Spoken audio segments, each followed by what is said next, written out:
because different COVID-19 vaccines recommended by health officials are currently available on a large scale in developed and more advanced countries.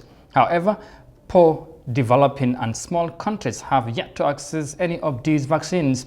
Now, the WHO boss, Tedros Adhanom Ghebreyesus, has urged countries that have more COVID-19 vaccine to donate to Covax. Desise tells us more of that in this report.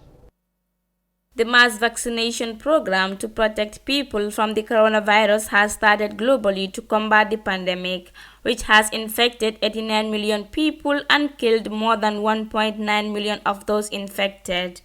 With rich and economically stable countries being the only ones to have produced a vaccine, the World Health Organization is urging them to donate to Covax. Covax is the vaccine pillar of the Access to COVID-19 Tools Accelerator, a new groundbreaking global collaboration to accelerate development, production, and equitable access to COVID-19 tests, treatments, and vaccines. Countries with more vaccines should immediately release them to Covax, the WHO Director General, Dr. Tedros Adhanom Ghebreyesus, said during a briefing on Friday. I urge countries that have contracted more vaccines than they will need and are controlling the global supply to also donate and release them to Covax immediately, which is ready today to roll out them out quickly. The Ethiopian head of the global health body, Dr. Tedros, said rich countries have bought up the majority of the vaccines. He said that this is a problem because a mass number of middle and low-income countries have not yet get access to the vaccine. So there is a clear problem that low and most middle-income countries are not receiving the vaccine yet. This is a problem we can and we must solve together through Covax and the ACT Accelerator. He also warned against people becoming complacent as the vaccination campaign is gaining momentum.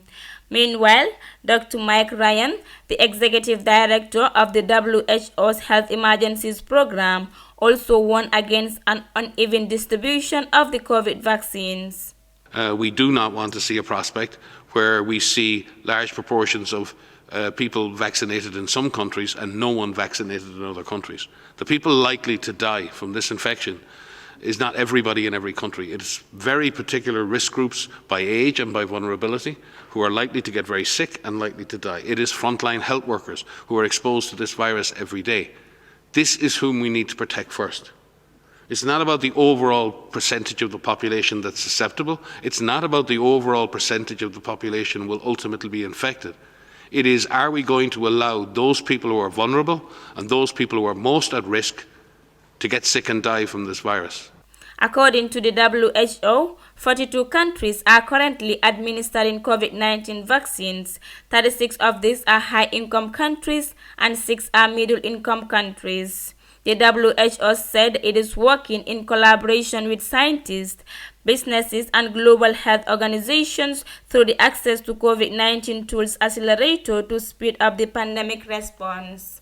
For iAfrica News, I am Desise.